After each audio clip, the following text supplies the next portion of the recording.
Welcome back. As you know, I am Eli, the computer guy, here for the Daily Blob, where I shake my brain nipples every day in order to get some of that dirty, dirty YouTube money so I can do what I actually care about, is providing you hands-on technology education in Durham, North Carolina. Silicon Dojo, silicondojo.com. Free to end user hands-on technology education. You come and you learn, and then you go away.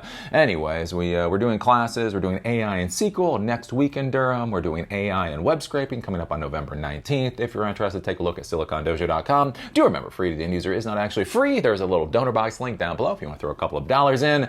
And with that, oh my God. Oh, how much stupider is this whole AI thing going to get? Can this AI thing get any stupider?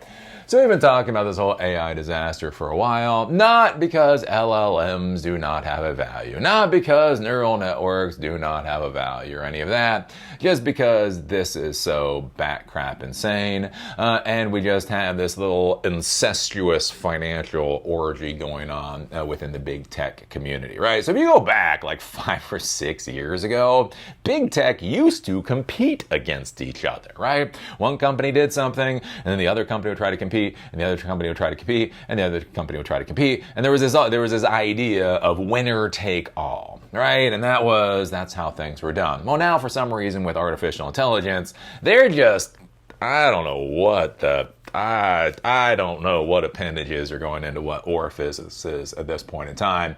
They are just doing a fucking incestual, just little financial orgy, and it really is just getting to be insane. I've talked about this before. So OpenAI buys NVIDIA hardware. So NVIDIA is buying $100 billion in equity in OpenAI, or loaning. No, so they're loaning $100 billion to OpenAI so that OpenAI can then turn around and buy more NVIDIA hardware.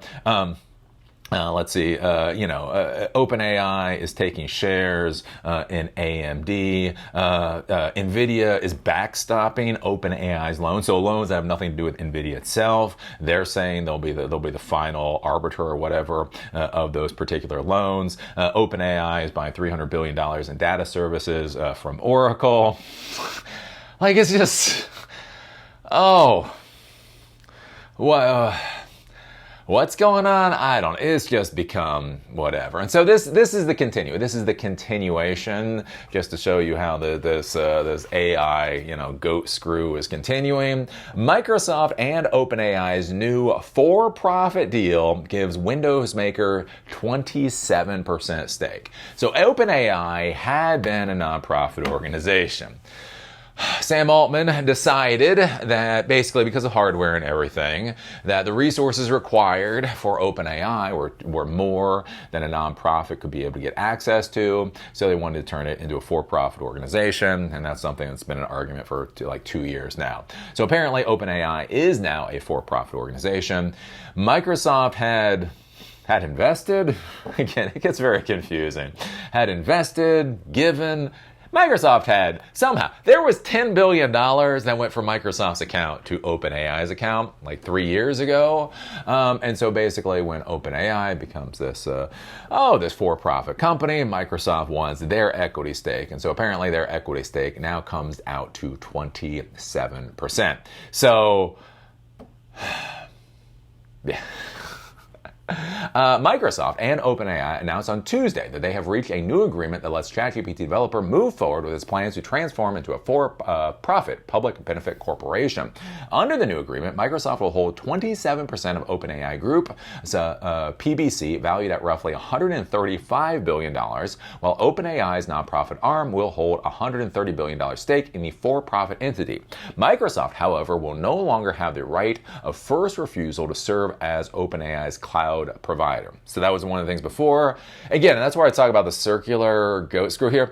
So Microsoft provides OpenAI $10 billion. But then when OpenAI is looking for cloud services, they had to offer that contract to Microsoft first. So apparently that is going away. But don't feel sad for Microsoft yet. The company, however, said OpenAI has contracted to purchase 2 $150 billion worth of Azure services.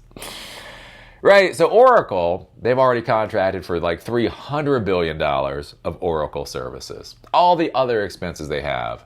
And so now they've contracted with Azure for $250 billion of services. So this is a company that is supposedly worth $500 billion. And they're already contracted out for $550 billion just of services from Oracle and Microsoft. Just insane. The agreement also modifies the duration of Microsoft's right to use OpenAI's models and products. Microsoft will now be able to use OpenAI's IP, excluding consumer hardware, which OpenAI is working on, through 2032.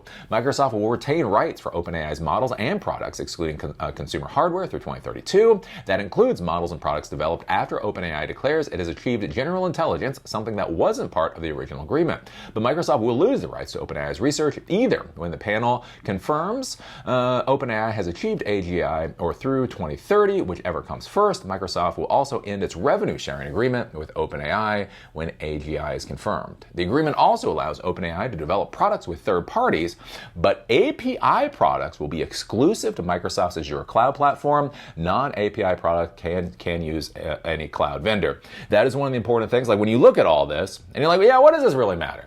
Other than Eli shaking the brain nipples, other than the drama, the clickbait drama, what does this kind of deal mean? One of the things to be thinking about, right, with these API services. So we just had the class. So with Silicon Dojo, we just had the class on OpenAI's API, right? So there's ChatGPT. OpenAI has ChatGPT. That's a platform.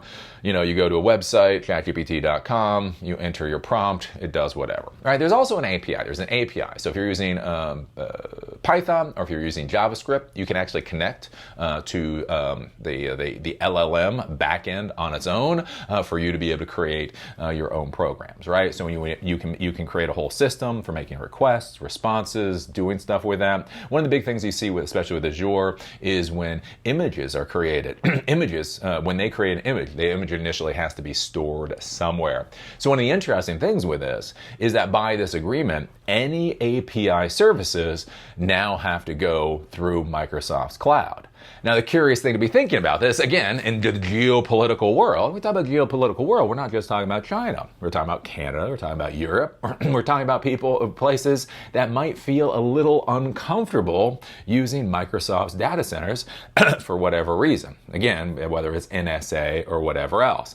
And so the interesting thing to be looking at here is that all of OpenAI's API services do appear to be going through Microsoft's back end, which again becomes interesting from a thing from like risk tolerance, right? If you're a company and you're worried about the privacy of information and you're worried about that information possibly leaking, even through legal reasons, right? You know, the government comes in with a warrant or whatever else. One of the questions you're going to have to ask yourself is not simply do you trust OpenAI, but do you trust Microsoft? That's one of the interesting things now with these architecture styles, right? So something called service-oriented architecture we've been using for years at this point.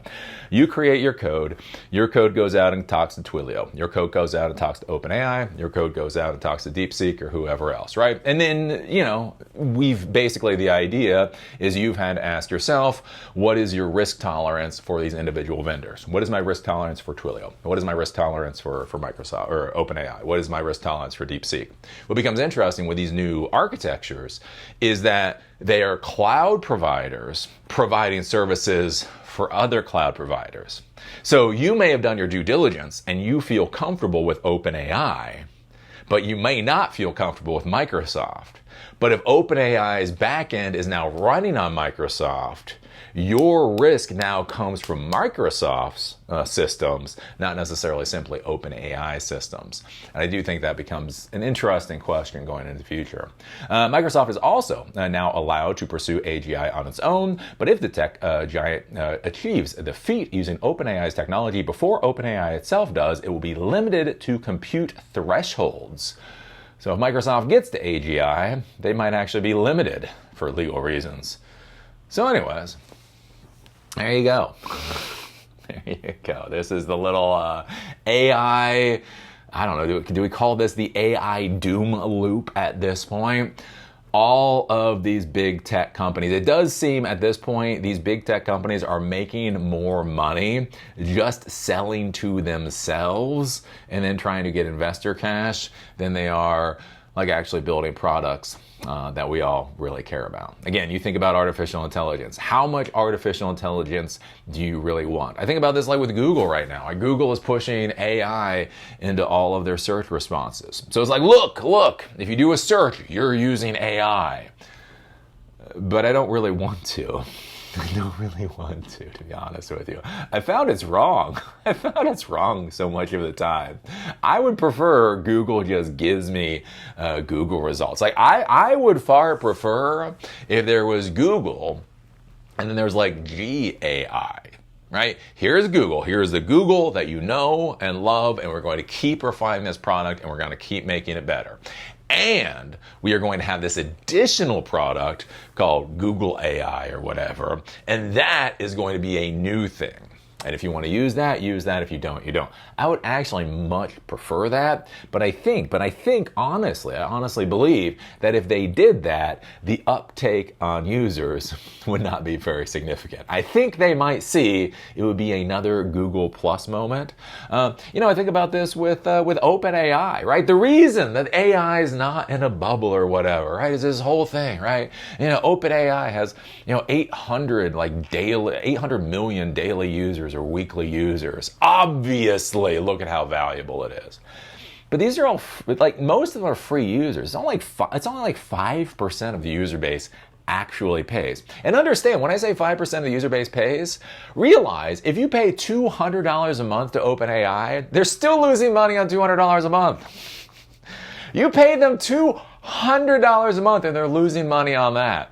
So how much are they losing on the 95% of people that don't even pay? It's like, look at how good our restaurant is. We have the most popular restaurant in the entire country. And it's like, well, you give pizza away for free.